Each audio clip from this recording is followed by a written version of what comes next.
Halo guys, ini mau di sini. Kali ini gue akan membahas 3 jiwa Kurohige yang memakan buah iblis. Dan di video ini kita akan membahas seputar Kurohige, seperti kenapa dia bisa memakan lebih dari satu buah iblis, lalu masa lalunya dan tujuannya. Dan tanpa perlu banyak basa-basi lagi, kita langsung saja ke pembahasannya.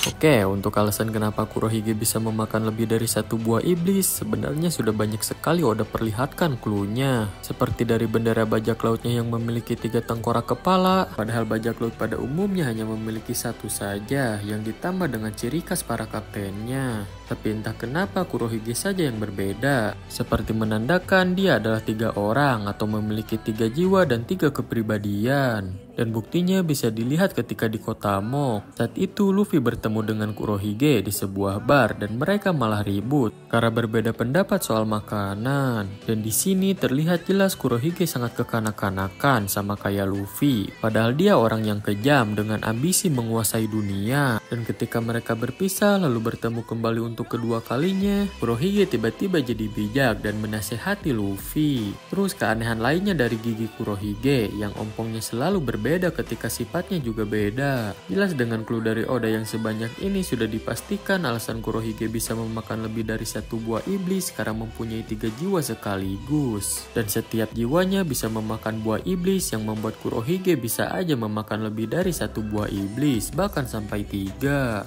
Dan sekarang 2 jiwa Kurohige sudah memakan buah iblis, tinggal satu lagi yang belum. Dan untuk buah iblis ketiganya menurut gue akan berasal dari jenis Joan. Karena 2 buah iblis yang sudah dimakan Kurohige sekarang dari 2 jenis yang berbeda juga, yang dimana buah iblisnya itu menjadi yang terkuat di jenisnya masing-masing menurut Kurohige sendiri. Terus ada clue lain juga dari Buggy dan Marco. Dahulu Buggy mengatakan kepada Shanks jika Kurohige tidaklah normal karena selama 3 hari pertarungan bajak laut Roger melawan bajak laut Shirohige, Kurohige tidak tidur sama sekali, yang menandakan 3 jiwa Kurohige bergiliran mengendalikan tubuhnya.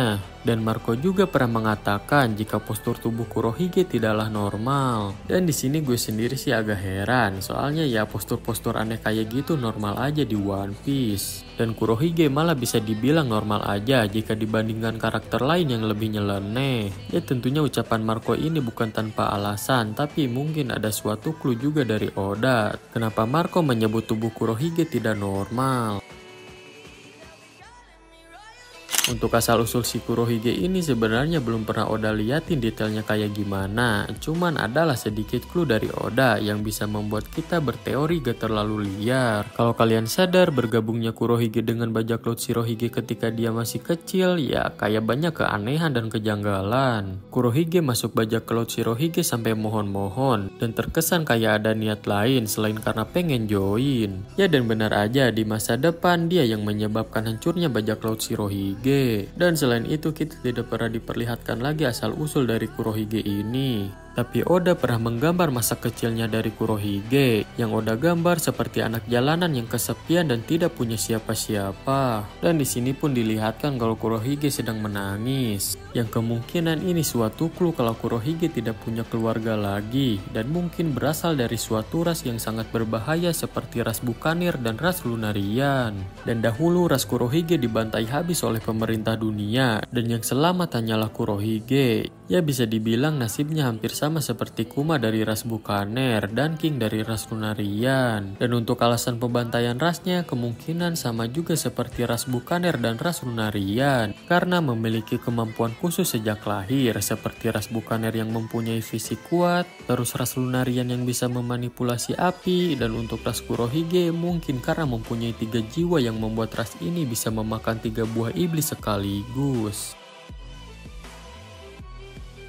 Untuk ambisi dan tujuan Kurohige ya sudah jelas, dia ingin menguasai dunia seperti Rocks. Tapi apa alasan dibalik ambisinya itu? Ya kalau menurut gue masih ada hubungannya dengan pembantaian rasnya yang gue bilang tadi. Kemungkinan dia ingin membalas dendam dengan menggulingkan pemerintah dunia dan menggantikan pemerintah dunia sebagai raja dunia. Ya untuk pembahasan ini gak terlalu banyak karena sudah jelas lah ya. Oke guys, dan itulah pembahasan seputar Kurohige. Kalau menurut kalian gimana? Coba tulis di kolom komentar ya.